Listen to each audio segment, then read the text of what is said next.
Namaskar and thank you for joining us here on our special program on geoeconomics. We'll discuss the shift that is taking place in terms of the center of gravity actually in terms of global influence. Now the pivot to Asia has brought about, which was brought about by cost factors, has now developed into massive growth opportunities for large economies of the region like India that have, as Barclays has put it last month, clean balance sheets, high level of forex reserves, manageable current account, stable inflation, and favorable demographics. So earlier in the year, Goldman Sachs had given a long-term thumbs up to the Indian economy, saying that it would overtake the US by 2075. In similar vein, Nomura also had mentioned in June that India would be the flying geese, giving direction to the world economy. So let's discuss this. We have two guests. We have Dr. N.C. Maheshwari, who will be joining us, chairman of Farsight Group, who's an expert on investment matters. And Subimal Bhattacharjee is a visiting scholar at the Indiana University in the United States. Dr. Maheshwari, do you see India being in a position to expand growth to, to 8% in the medium term? India is now in a position to reap its potential of growth because of three things. The first, we have shown a political, economic and business stability. Second, we have very positive and favorable demography. And on the top of it, all initiative of the regulatory initiative, government, UPI, technology, renewable energy, so many things as we will discuss. Everything is now favoring India, so it is becoming a hottest destination. So, Dr. Maheshwari, Barclays has said that if India grows at about 8%, it will be the main driver of global growth. If, if you were an investor, why would you back India? Well, there are 3-4 considerations. If we see the world over economies, earlier economies basically flourished based on the three principles: money, market, and the manpower. But now these are not enough. We require something more, of course, which India is now in a position to provide. But what these more are?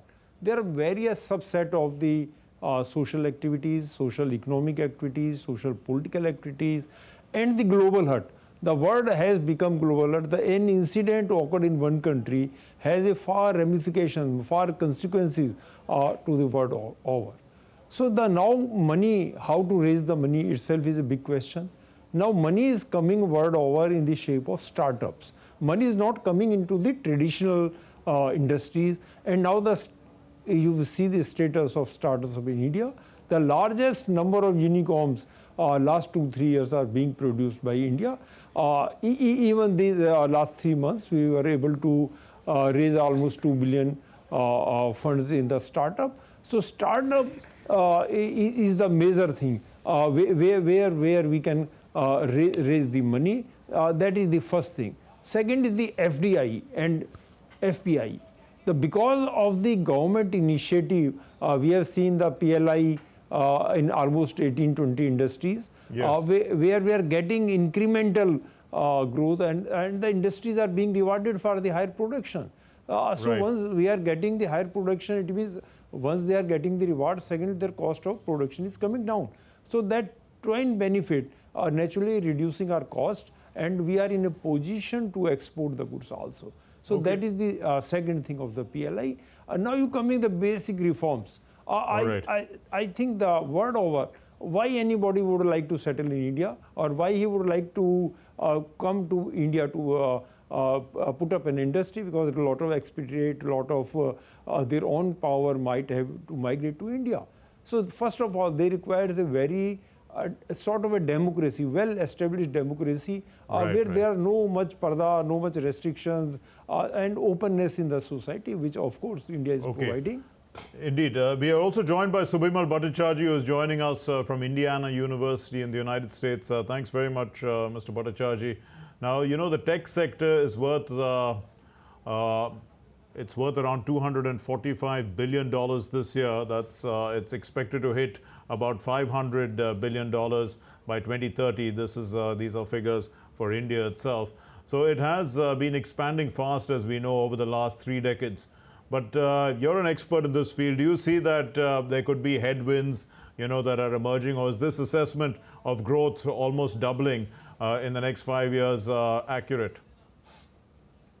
Mark, I think the tech story isn't going to face headwinds, rather it's going to have tailwinds, because the newer areas of tech are just taking shape, and India has a lot to contribute, whether it's artificial intelligence or even the semiconductor chips, the high performance computing. In all these areas, the push with which policy support has been there in the last couple of years, and the emerging markets, and the capacity that has already accumulated in the country over all these years.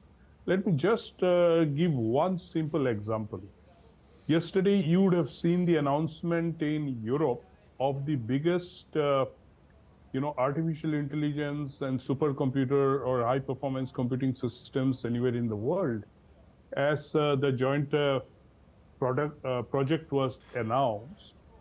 And as the European Union's specific team had mentioned that Eviden, the French company Eviden, earlier known as Atos, has actually won it, leading the consortium. Now, if you look at Atos, Atos has more than almost 40,000 people working in India, doing various activities of development around the supercomputing, around cybersecurity, around AI. So, if you take this now, we will, most of us know most of the American IT companies, who are operating out of India, their R&D and everything. You just had a very successful visit by the founder and CEO of NVIDIA, who has definitely shown across, how much the GPU revolution is now going to come to India. Okay. So these are, things that are already, the background work has been happening in India. Now with a policy push to get into the manufacturing aspect, the more of the design aspects within the country, the tech sector in the emerging areas are definitely going to take a leap in the country. And this is, I think, the further tailwinds that you will get, because the government support on the policy front has been terrific when it comes to this sector. So you believe that there are tailwinds rather than headwinds. But Mr. Bhattacharjee, India has to drive global growth, implying that, it's in the driver's seat. That's what we're talking about. In this context, how important is consumption demand you are seeing in terms of, both in rural and urban India, to keep up this momentum? And also, since you are abroad, looking at it from outside, do they look at India's domestic demand as a factor that is important for investment? I think, if you look at India today, and particularly, I've been here meeting a lot of people from diverse backgrounds. Now, everyone is very positive about India. Now, why they're positive about India? Couple of points. Number one, the policy support around opening up of the economy is really something which is very, very positive. Number two, there is a large market in India, and that market still remains partially explored. The economic reforms that were undertaken, ever since Prime Minister Narasimha Rao started it decades back, has been now given a fillip and push by the present government. And newer areas, which hitherto have remained kind of untouched or strategically, left for concentration in other sectors, are also being touched. So now everyone sees an opportunity, because if you look at the global economy right now, impacted, of course, by this war in Ukraine, you are seeing, inflation showing its heads in various parts of the world. There's high interest rates around, and just very recently, the crude prices and everything. So there is a certain sense of instability that floats around in many parts of the globe, where Okay. economy impacts the overall order. And that is where they see India as a kind of a stable destination where manpower is there, where the focus on technology is there, where policy support is there, and there is a very active governmental mechanism, the whole ecosystem that's working to support such kind of things. So India is taking advantage also of the situation globally with the inherent strength that has built over the years. And Okay. definitely, foreigners see India as a destination where, they can expand their businesses in these unstable times. All right. Dr. Maheshwari, put into perspective then India's macroeconomic stability at a time when there are so many external shocks. What does this indicate about, the economy and its management? Well, there are 3 points. As far as the economy, we are taking a very larger target, and that is larger target that will give us the strength. Like you take an expenditure. When world over, there was no industry, corona market was shut, everything was. So we invested a lot of things on the roads.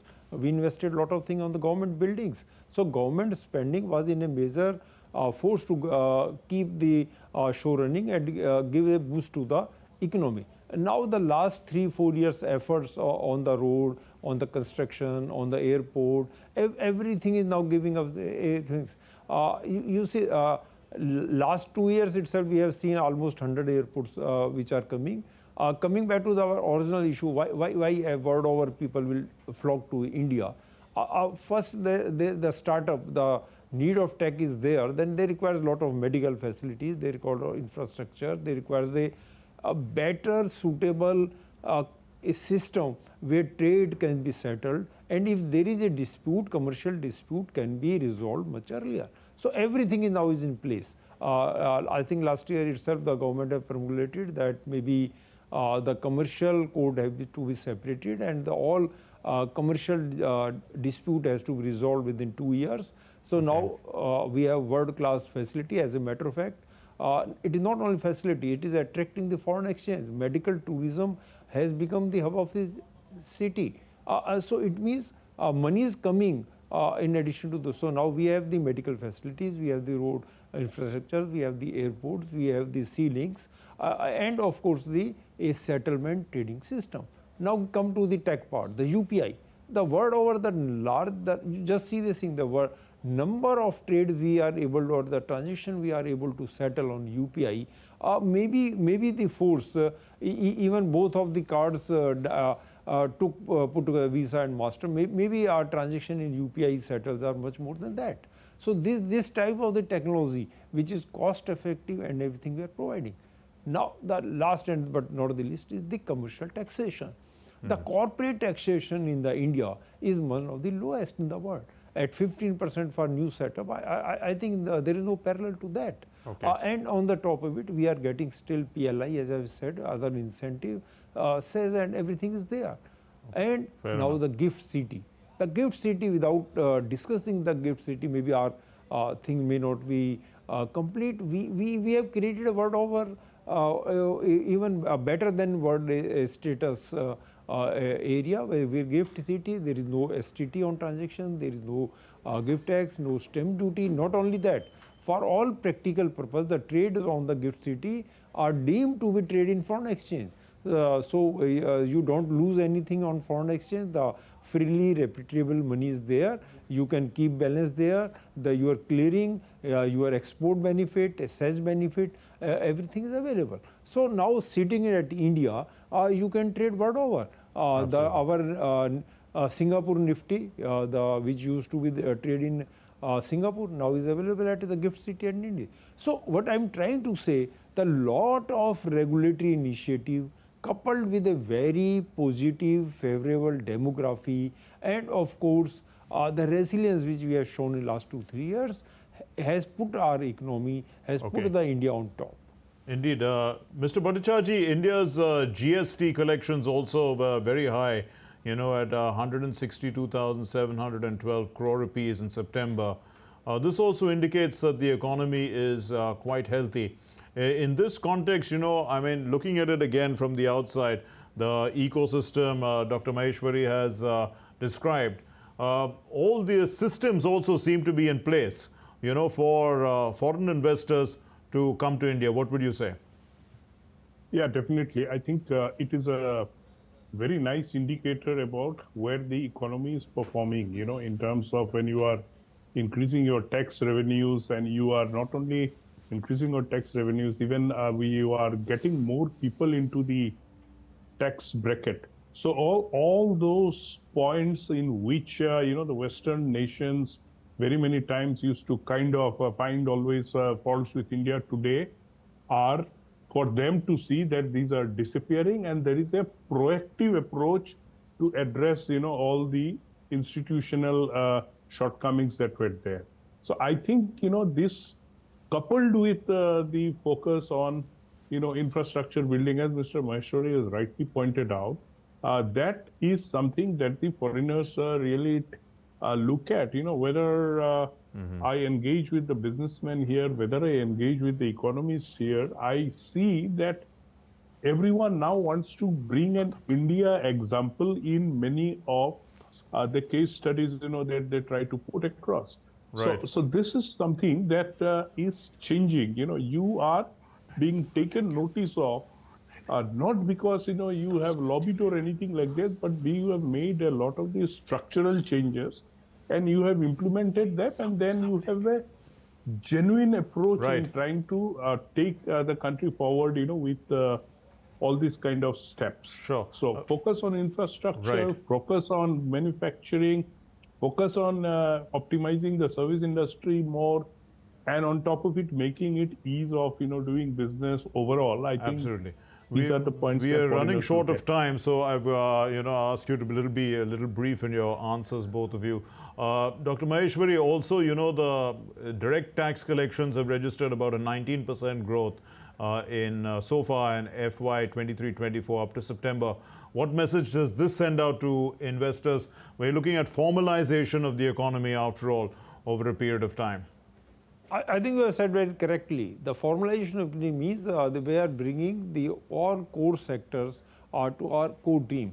Otherwise, the informal sector, the rural sector, the cottage industry, maybe the distance, they were not part of the revenue exercising. They were not getting the input benefit also. The GST, which was entitled or which was conceived to give the benefit of input to even to the rural and cottage industry, probably was not going to them. But where is that the indicator, as a multiplier effect, the higher collection gives a real confidence in the economy. You see word over in Europe, we have just seen many countries are giving tax abolitions. Many countries are giving instead of 6%, even 1% total population will pay the tax. Where our tax net is increasing, tax collection is increasing, both direct and indirect, and that also at the case of liberalization. We are giving legislation and giving the benefit. Okay. That shows the true strength of our economy. And I repeat again that now the stage has come where world is looking at India and to grow with us. Now we are not dependent on those. Probably now the world economy has joined and we can grow together. That is the absolutely. message. Mr. Bhattacharjee, also about financial inclusion, just recently the Jan Dhan accounts crossed 50 crore accounts. When we look at financial inclusion, it also gives us the story not about, how wide the economy is, but how big the market size can become, and also investment potential. In this context, I mean, when, after all, investors from outside look at the market size, how would you, and how developed it can become, do you see this as a pull factor? Oh, definitely, Mark. I think one of the points on which I have to regularly answer a lot of questions here is the great success story of the UPI in India. The fact that it is not only a tool for making digital payments, but a sense of empowerment for people across the country, this is what something enthuses the Americans significantly. So I think, this kind of, and mind you, we are today at almost 40 to 42% on a regular basis for the last 1 year every month in terms of the total digital payments all across in the world. Okay. So much of Visa and Master we have, overcome, and these are the exciting things that today's entrepreneurs look at. So I think these are real triggers, and the way that we are trying to now project the DPI around as something that will take the global south out. It's not only restricted to the global south. The developed economies are also looking at DPI very closely about how a scalable model of such size, with focus on identity, with focus on eKYC, with focus on digital payments, and then using the data available to be able to do many more other things Okay. where you are in control of your Right. data. I think these are things that international community looks at. Right. Also, Dr. Maheshwari, so the indicators are pretty good, but what about the factors to sustain and accelerate growth? Is that dependent on policy of the government or also on entrepreneurial spirit? How do you assess the entrepreneurial spirit part of the ecosystem? Well, Indian entrepreneurship knows no bounds. So it is always well settled that we have the best talent as far as entrepreneurship goes. But of course, as I said earlier, now the growth and the industry depends upon so many social, economic, political subsystems. Even one friction with one country who has invested a lot of money in our pension fund, or their pension funds has money in our stock market, money can go out. So money now flicks like a thing. So international combustion of the forces, number one. Number two, international integration. Number three, we should be in a position to trade in a bargain in the position of strength. That is the key, and that we have achieved.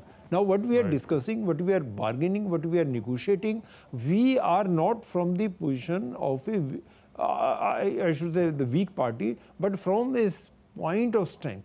That gives us the whole thing. So we have to maintain that strength, and for that, how we create a stability in government, stability in politically. Dr. That Maheshwari, I have run short of time, so let me get Mr. Bhattacharjee in with the last word. During this time, to what extent do you see India's momentum also accelerating the global momentum of the global economy? After all, the momentum is definitely falling, it's sliding, and we are accelerating. So, I mean, there's got to be some sort of an impact of our acceleration on the global economy.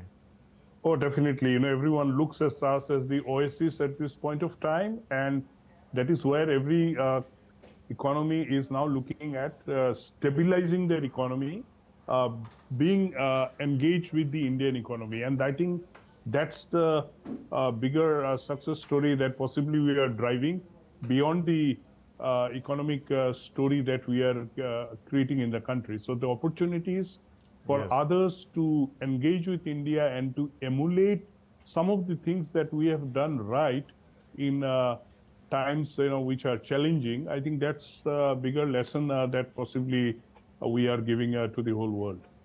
Okay, I'd like to thank Dr. N.C. Maheshwari and Mr. Subimal Bhattacharjee. Thank you very much for joining us and enlightening us on why India continues to be a growth engine at a time like this.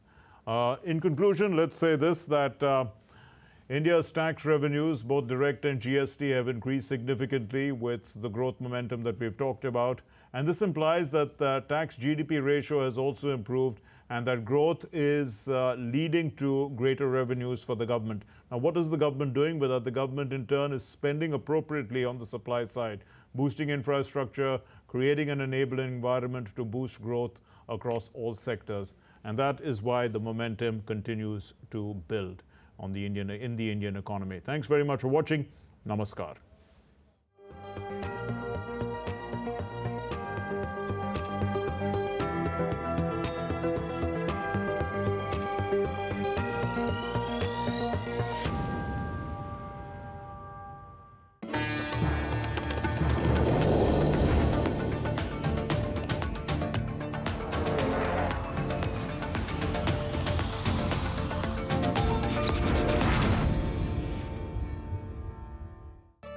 Welcome to Rajasthan, the celebration of